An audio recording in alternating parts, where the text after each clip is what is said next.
देखेंगे वीडियो।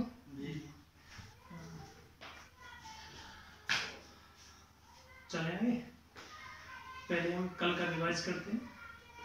कल का रिवाइज करने के लिए सबसे पहले मैं बात करूंगा परमाणु की। तो आपने देखा था सर्वप्रथम परमाणु नाम देने वाला था वो कौन था? महर्षि कणाद। परमाणु का जो नाम दिया था वो किसने दिया था? महर्षि कणाद ने नाम दिया था। कब दिया था?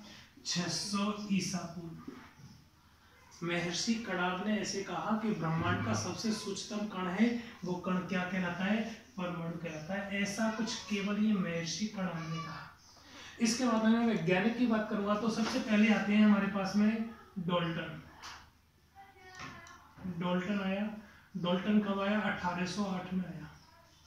सबसे पहले डाल्टन 1808 में आया। इसने कहा परमाणु ब्रह्मांड का सबसे सूक्ष्मतम कण है। परमाणु ब्रह्मांड का सबसे सूक्ष्मतम कण है। जो परमाणु है वो ब्रह्मांड का सबसे सूक्ष्मतम कण है, सबसे छोटी वस्तु है जिसे किसी भी भौतिक या रासायनिक विधि के द्वारा विभाजित नहीं कर सकते। मतलब वो स्वयं में इतना सूक्ष्म है कि उसको अपन तोड़ नहीं सकते, न तो किसी फिजिकल प्रॉपर्टी के साथ में, न केमिकल प्रॉपर्टी के साथ में, न तो किसी भौतिक विधि के साथ, न ही रासायनिक विधि की। भौतिक विधि का मतलब हो गया आप परमाणु को लेके आओ और उसके ऊपर पत्थर मारो या और कोई चोट मारो, घन से चोट मारो, आप उसको तोड़ नहीं सकते। ऐसा किसने कहा? डाल्टन ने कहा। डाल्टन के बाद में कौन आया अपने पास में? थॉमसन आया। थॉमसन ने कहा। थॉमसन कब आया? 1904 में आया। थॉमसन ने कहा परमाणु, ये परमाणु है आपके पास, परमाणु 10⁻⁻10 मीटर त्रिज्या का, परमाणु 10⁻⁻10 मीटर त्रिज्या का कोई धनावेशित गोला है। धनावेशित गोला कैसा है? ठोस गोला है। परमाणु 10⁻⁻10 मीटर त्रिज्या का कोई धनावेशित गोला है जिसका संपूर्ण धनावेश, किसका? उस परमाणु का, जिसका संपूर्ण धनावेश उसमें एक समान रूप से फैला हुआ होता है। उस परमाणु के अंदर उसका सारा धनावेश एक समान रूप से फैला हुआ होता है एवं इसके बीच बीच में इलेक्ट्रॉन धसे हुए होते हैं। यह इलेक्ट्रॉन इस प्रकार व्यवस्थित होते हैं जिस प्रकार तरबूज के अंदर बीज व्यवस्थित होते हैं। ठीक है ना? बोले कोई समस्या नहीं। जिस प्रकार तरबूज के अंदर बीज व्यवस्थित होते हैं, थॉमसन ने इस मॉडल में यह भी माना कि इस परमाणु के अंदर जो इलेक्ट्रॉन ये व्यवस्थित माने गए हैं, यह व्यवस्थित इस प्रकार व्यवस्थित है जिस प्रकार व्यंजन पुडिंग में, किसमें? व्यंजन पुडिंग में, जिस प्रकार व्यंजन पुडिंग में स्वाद और सुंदरता बढ़ाने के लिए आलू बुखारे व्यवस्थित होते हैं। अरे यार, हम सोचिएगा, हम हलवा बनाते हैं, प्लेट में फैला दिया उसको, फिर उसका स्वाद और सुंदरता बढ़ाने के लिए अपन क्या करते हैं? उसके ऊपर गोला डालते हैं, किशमिश डालते हैं। ऐसे ही व्यंजन पुडिंग खाने का कुछ सामान है, उसमें उसको स्वाद और सुंदरता बढ़ाने के लिए अपन क्या डाल देते हैं? आलू बुखारे निश्चित स्थानों पर व्यवस्थित करते हैं। ठीक उसी प्रकार से आपके पास में कौन? परमाणु के अंदर कौन व्यवस्थित होते हैं? इलेक्ट्रॉन व्यवस्थित हैं। अतः इस मॉडल को थॉमसन ने प्लम पुडिंग मॉडल भी कहा। क्या कहा? प्लम पुडिंग मॉडल कहा। यहां से क्वेश्चन क्रिएट होता है, प्लम पुडिंग मॉडल किसे कहते हैं? प्लम पुडिंग मॉडल आपका कौन सा हो गया? थॉमसन का एटॉमिक मॉडल। ठीक है ना? थॉमसन का परमाणु मॉडल प्रतिरूप। चले आगे। थॉमसन ने यह भी कहा था कि इस परमाणु के अंदर जितना धन आवेश है, पॉजिटिव चार्ज है, उतना ही नेगेटिव चार्ज होता है। थॉमसन ने यह भी कहा इस परमाणु के अंदर जितना पॉजिटिव चार्ज है उतना ही नेगेटिव चार्ज है। अतः सामान्य अवस्था में परमाणु विद्युत का उदासीन होता है। सामान्य अवस्था में परमाणु विद्युत का कैसा होता है? उदासीन होता है। ठीक, इसका मतलब नेट चार्ज का मान कितना हो गया? 0। परमाणु के ऊपर नेट आवेश का मान 0 हो गया। ठीक है, जितना उसके पास पॉजिटिव चार्ज था उतना ही कितना हो गया? नेगेटिव। तो नेट आवेश का मान कितना हो गया? 0। ठीक है ना? चलो, डाल्टन ने यह भी कहा कि जब इस परमाणु को आप क्या करेंगे? एनर्जी देंगे। एनर्जी या तो आप हीट के रूप में दे दो या एनर्जी आप किसके रूप में दे दो? वोल्टेज के रूप में। जब आप इस परमाणु को एनर्जी देंगे उस वाली कंडीशन में ये इस परमाणु के अंदर उपस्थित इलेक्ट्रॉन इस एनर्जी को रिसीव करेंगे, और जैसे ही इलेक्ट्रॉन एनर्जी को रिसीव करेगा एक्साइटेड अवस्था में आएगा, उत्तेजित अवस्था में आएगा, और इलेक्ट्रॉन उत्तेजित अवस्था में आकर इस परमाणु की सतह पर आके क्या करने लगेगा, कंपन करने लगेगा। क्या करने लगेगा, कंपन करने लगेगा, और कंपन करेगा तो यहां आकर ये अपनी ऊर्जा को विद्युत चुम्बकीय तरंगों के रूप में अर्थात फोटॉन्स के रूप में उत्सर्जित कर देगा। जैसे ही यह इलेक्ट्रॉन अपनी ऊर्जा को यहाँ उत्सर्जित करेगा तो उसके बाद में क्या कहाँ आएगा, अपनी सामान्य अवस्था में आ जाएगा और इलेक्ट्रॉन अंदर चला जाएगा। मैं यह बात करना चाह रहा था, इलेक्ट्रॉन ये रहा परमाणु से अभी बाहर आया था, इलेक्ट्रॉन परमाणु से बाहर कब आएगा, जब हम उसको एनर्जी देंगे। क्या करेंगे, एनर्जी देंगे, उस वाली कंडीशन में आएगा। जैसे ही इलेक्ट्रॉन को एनर्जी मिलेगी, एनर्जी को रिसीव करेगा, जैसे एनर्जी को रिसीव करेगा एक्साइटेड अवस्था में आएगा, और कहां आएगा, परमाणु की सतह पर आके कंपन करने लगेगा, कंपन करने लगेगा, अपनी एनर्जी को रिमूव करेगा, वापस सामान्य अवस्था में आके अपनी प्रारंभिक अवस्था में आ जाएगा। ठीक है, इस मॉडल के आधार पर थॉमसन ने इलेक्ट्रॉन के तापायनिक उत्सर्जन, इलेक्ट्रॉन का तापायनिक उत्सर्जन, जैसे ही आपने इसको ताप दिया वैसे इलेक्ट्रॉन का उत्सर्जन हुआ, इलेक्ट्रॉन का तापायनिक उत्सर्जन एवं गैसों के आयनीकरण की सफलतापूर्वक व्याख्या की। गैसों का आयनीकरण आप सोचिएगा, HCl गैस है, यहां इस मॉडल के अनुसार जब HCl गैस को क्या दी जा रही है, एनर्जी दी जा रही है, हीट दी जा रही है। जैसे ही हीट दी जाएगी तो ये बंद है वो टूटेगा, तो यहां से H प्लस आयन बनेगा और Cl माइनस आयन बनेगा। ये आयन H प्लस आयन बना, Cl माइनस आयन बना, तो ये धनायन बना और ये ऋणायन बना। इसका मतलब आयन उत्पन्न हो गए, किसके अंदर, गैस के अंदर। गैसों के अंदर आयन उत्पन्न होना गैसों का आयनन कहलाता है। तो मैंने यहां बोला है, उसमें नोट्स में लिखा हुआ है कि इस मॉडल के आधार पर थॉमसन ने गैसों के आयनीकरण व इलेक्ट्रॉन के तापायनिक उत्सर्जन की सफलतापूर्वक व्याख्या की। ठीक है ना, मैं यहां बात करना चाहूं, थॉमसन के परमाणु मॉडल के जो वीक पॉइंट थे, असफलता के कारण थे, वो असफलता के दो कारण थे। पहला कारण ये था कि जो हमारे पास थॉमसन है, यह परमाणु कहां गया, ये रहा, थॉमसन परमाणु के ऊर्जा स्पेक्ट्रम को समझाने में असफल रहा। इसके अनुसार ऊर्जा का स्पेक्ट्रम, थॉमसन के अनुसार परमाणु से उत्सर्जित ऊर्जा का स्पेक्ट्रम सतत प्राप्त होना चाहिए था, लेकिन वास्तव में यह ऊर्जा का स्पेक्ट्रम कैसा प्राप्त होता है, रेखीय। तो पहला वीक पॉइंट आएगा, थॉमसन परमाणु के रेखीय स्पेक्ट्रम की व्याख्या करने में असफल रहा। और दूसरा रीजन था, दूसरा वीक पॉइंट था इसका थॉमसन का दूसरा वीक पॉइंट था कि जब आप परमाणु पर, ये कौन है, परमाणु पर अल्फा पार्टिकल्स डालेंगे, जब परमाणु पर अल्फा पार्टिकल्स डालेंगे तो इन अल्फा पार्टिकल्स का इस परमाणु से प्रकीर्णन हो जाता है। यह प्रकीर्णन क्यों हुआ, अर्थात थॉमसन अल्फा कणों के प्रकीर्णन को समझाने में असफल रहा। इसके दो वीक पॉइंट थे। ठीक है ना, यह प्रयोग कब किया था, 1904 में। किसने किया, थॉमसन, सर जे थॉमसन ने। थॉमसन के बाद में कौन आया, रदरफोर्ड आया। कौन सा, रदरफोर्ड आया। रदरफोर्ड, देखो रदरफोर्ड कब आया, 1904। कब आया भाई, 1904 में। ऐसा कुछ आप पहले मैं पढ़ा चुका हूं कल की क्लास में, आपने वीडियो देखा हुआ है ना। रदरफोर्ड, सॉरी 1904 में, 1911 में। रदरफोर्ड कब आया, 1911 में आया। और रदरफोर्ड आया तो ये कोई प्रयोग कर रहा है। देखो ये प्रयोग कौन कर रहा है, रदरफोर्ड। प्रयोग कर कौन रहा है, दो वैज्ञानिक हैं, एक वैज्ञानिक है गाइगर और दूसरा वैज्ञानिक है मार्शल। लेकिन ये दोनों वैज्ञानिक रदरफोर्ड के सुझावों के आधार पर प्रयोग कर रहे हैं। जैसा जैसा रदरफोर्ड कह रहा है वैसा वैसा ये कर रहे हैं। इसका मतलब प्रयोग सफल होगा तो सफलता किसको मिलेगी, रदरफोर्ड को। असफल रहा हुआ तो असफलता किसको मिलेगी, इसको। प्रयोग करने वाले गाइगर और मास्टर है, लेकिन करवा कौन रहा है, ये एज ए टीचर और ये एज ए डायरेक्टर। ये काम हो रहा है। चलो, रदरफोर्ड ने क्या किया, रदरफोर्ड ने एक प्रयोग किया जिसे अपन अल्फा कण प्रकीर्णन प्रयोग के नाम से जाना है। अल्फा कण प्रकीर्णन प्रयोग के नाम से जानते हैं, ठीक है ना।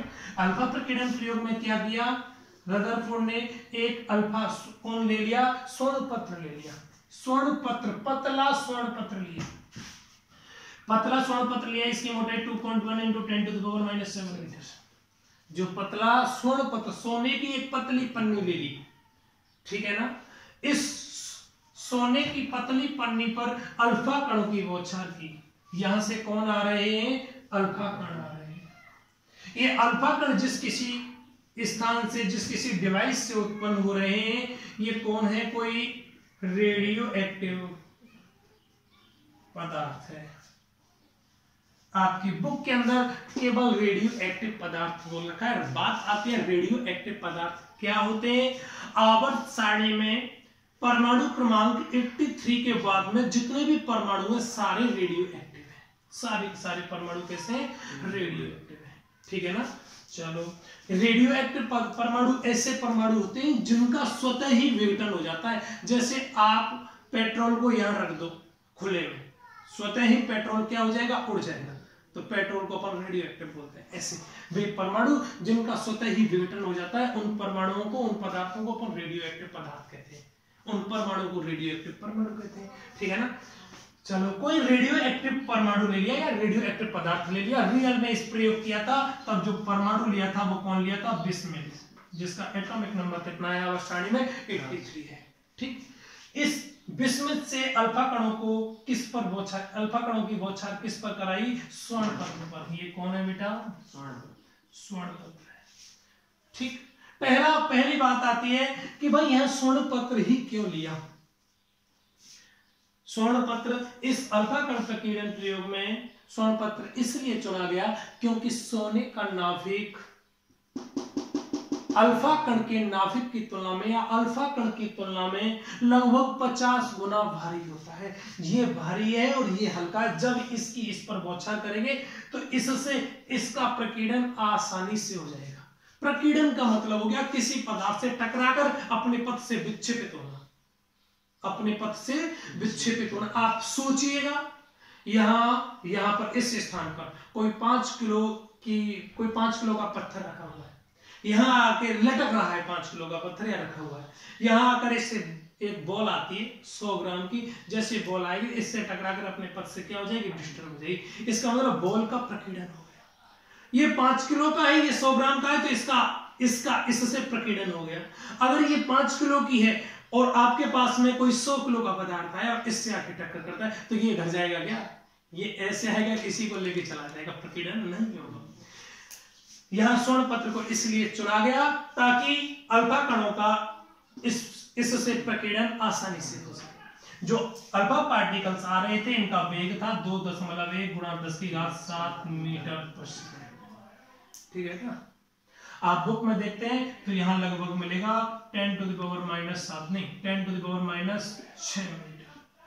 1 दशमलव यहां आ जाएगा तो -6 आ जाएंगे, 0.21 नहीं है उसके अंदर, ठीक है ना।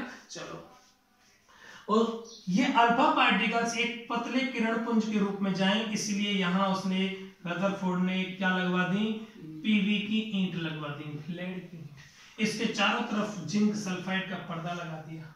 किसका, जिंक सल्फाइड का पर्दा लगा दिया। जिंक सल्फाइड का पर्दा इसलिए लगाया कि जैसे ही अल्फा पार्टिकल्स की बौछार किस पर होगी, स्वर्ण पत्र पर अल्फा पार्टिकल की बौछार होगी, उस वाली कंडीशन में ये अल्फा पार्टिकल्स इससे प्रकीर्णित होकर किससे, जिंक सल्फाइड के पर्दे से जैसे ही टकराएंगे, उस वाली कंडीशन में क्या होगा, जैसे ही अल्फा पार्टिकल्स इससे टकराएंगे तो यहाँ प्रतिदीप्ति उत्पन्न होगी, चमक उत्पन्न होगी। अरे यार, एक पत्थर में मारता हूं, पत्थर से टकराएगा तो वहां चमक उत्पन्न होती है, आग बढ़ती है, उस चमक उत्पन्न हो रही है, इसे अपन विद्युत स्फुरलिंग या प्रतिदीप्ति कहते हैं। क्या कहेंगे, प्रतिदीप्ति कहेंगे, ठीक है ना। चलो, इसका मतलब अल्फा पार्टिकल ऐसे आएगा, इससे प्रकीर्णित होकर जहां कहीं इस पर जाके टकराएगा तो वहां चमक उत्पन्न होगी। ये चमक बहुत कम होती है, जिसे नग्न आंखों से नहीं देख सकते, अतः इसलिए यहाँ एक सूक्ष्मदर्शी को एक गणित्र लगा दिया। सूक्ष्मदर्शी और एक गणित लगाया, इसका नाम दे दिया शॉर्ट में संसूचक। संसूचक एक ऐसी युक्ति है जो ये जो कण प्रतिदीप्ति कर रहे हैं उनको देखने का काम करेगी, कितने कण आकर इससे टकरा रहे हैं उनको काउंट भी करेगी। गणित गिनने वाला यंत्र हो गया, गिनेगी भी और संसूचक उनको देखेगी, सूक्ष्मदर्शी उनको देखेगी, दो काम करेगी। ठीक है, संसूचक नाम दे दिया। ये प्रयोग कर रहे हैं, प्रयोग कौन कर रहा है? वैज्ञानिक गाइगर और मार्शल प्रयोग कर रहा है। इस प्रयोग में करते हुए उन्होंने पाया कि मैक्सिमम अल्फा पार्टिकल्स सीधे सीधे निकल गए। लगभग 14% अल्फा पार्टिकल्स 1 डिग्री के कोण से विक्षेपित होकर चला गया। जैसे ये इसको ऐसे जाना चाहिए था लेकिन इधर चला गया।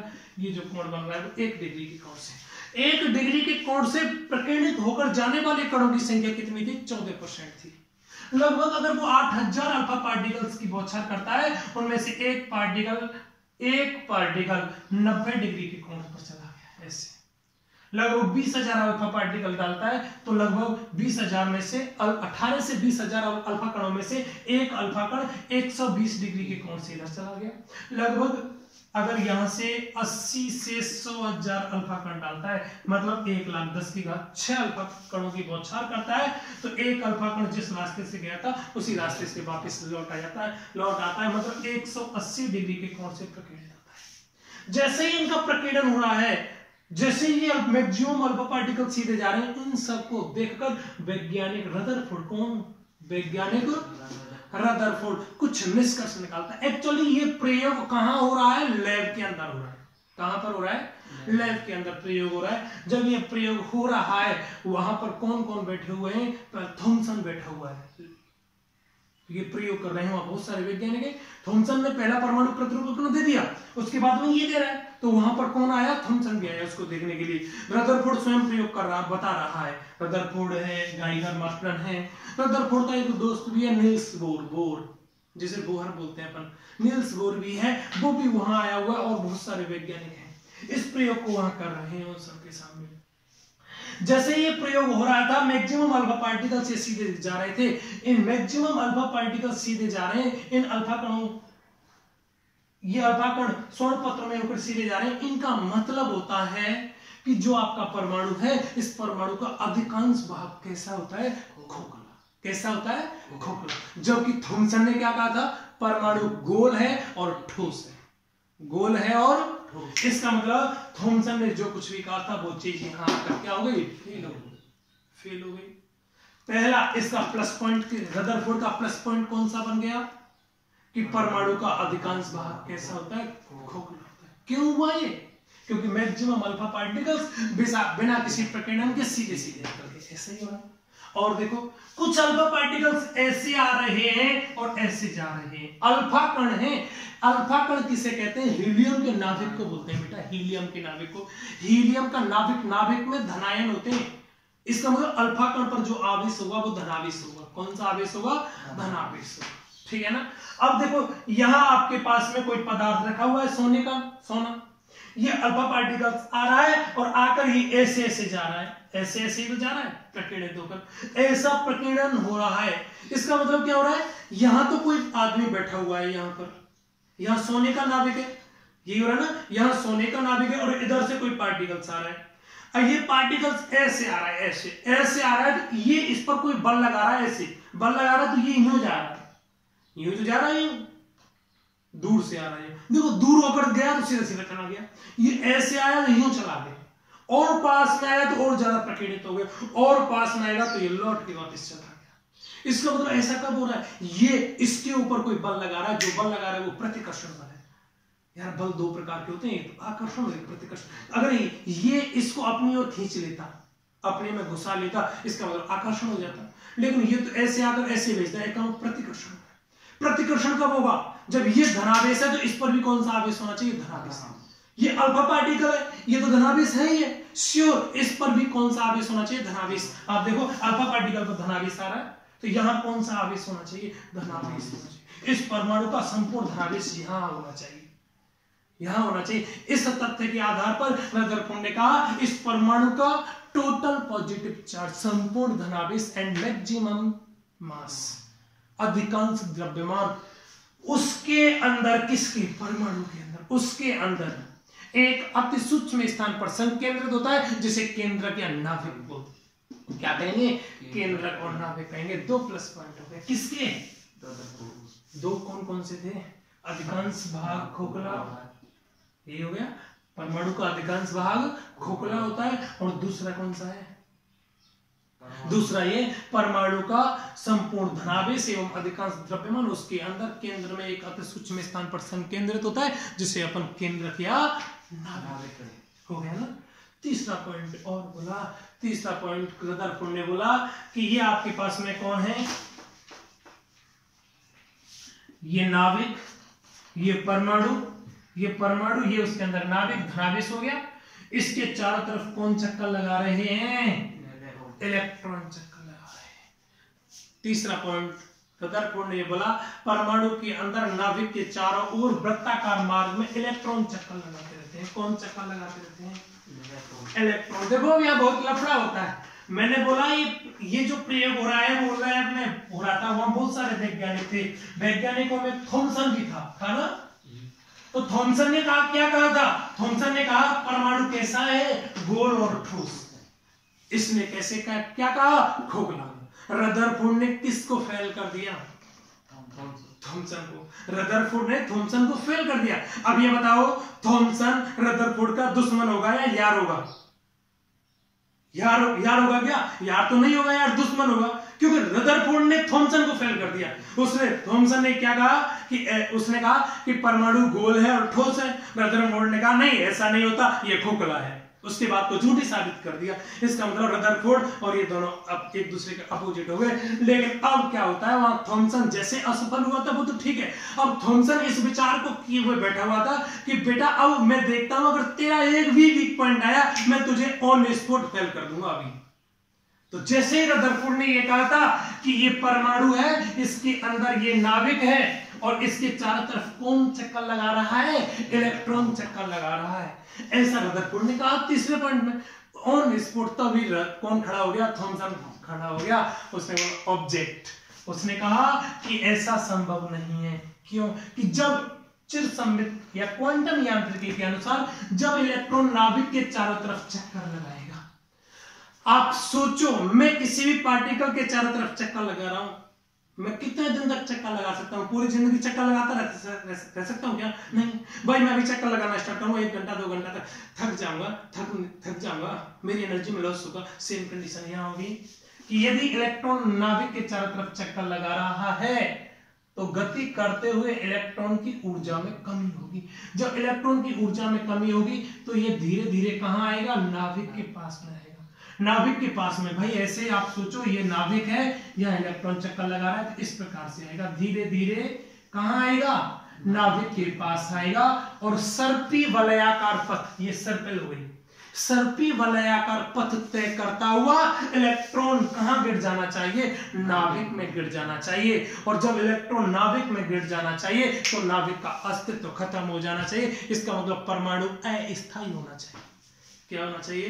अस्थायी। परमाणु अस्थायी होना चाहिए, जबकि परमाणु कैसा होता है? स्थायी होता है। इसका मतलब क्या हो गया? रदरफोर्ड परमाणु के स्थायित्व को समझाने में क्या हो गया? असफल हो गया। रदरफोर्ड परमाणु के स्थायित्व को समझाने में वीक पॉइंट हो गया। ऑन स्पॉट वीक पॉइंट निकाल दिया। किसने निकाला?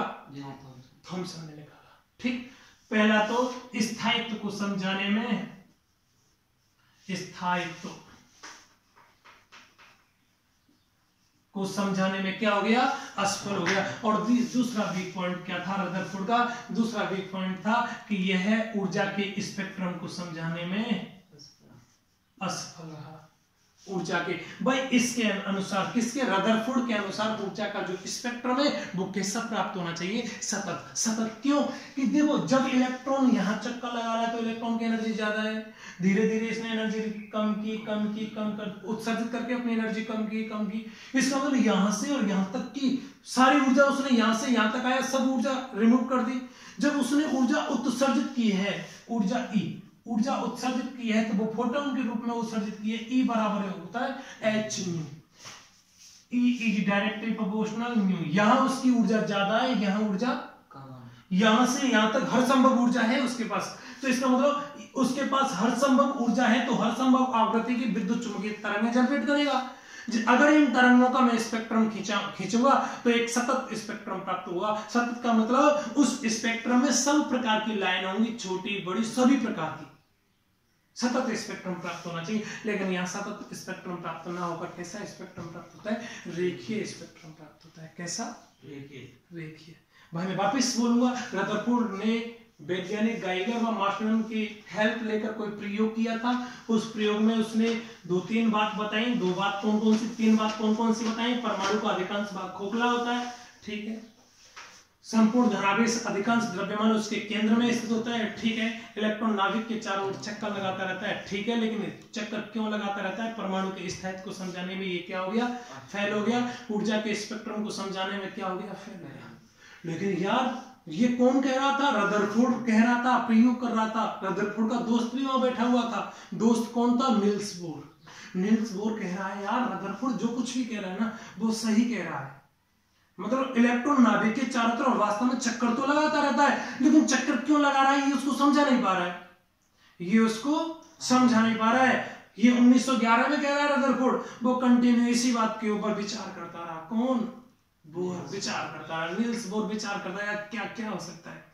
कुछ नहीं। 1923 में आकर नील्स बोर 1923 में आकर और बोर परमाणु के मॉडल को समझा रहा है, वापस समझाना स्टार्ट करता है। जो रदरफोर्ड के वीक पॉइंट थे, जो रदरफोर्ड के वीक पॉइंट थे कि इलेक्ट्रॉन के नाभिक के चारों तरफ चक्कर लगा रहा है, वो क्यों चक्कर लगा रहा है? इस बात को उसने मान लिया कि चक्कर लगाता ही रहता है। उसने कल्पना कर ली कि इलेक्ट्रॉन वास्तव में नाभिक के चारों ओर चक्कर लगाता ही रहता है। उसने ये कल्पना करके और वो आगे चला। कौन? बोर। इसका मतलब बोर परमाणु के मॉडल को समझाने के लिए कुछ कल्पनाएं करता है। वो बोर की 3 परिकल्पनाएं बोर के परमाणु मॉडल में पढ़ेंगे, जिसका अध्ययन अपन नेक्स्ट अगले वीडियो में करेंगे, ठीक है।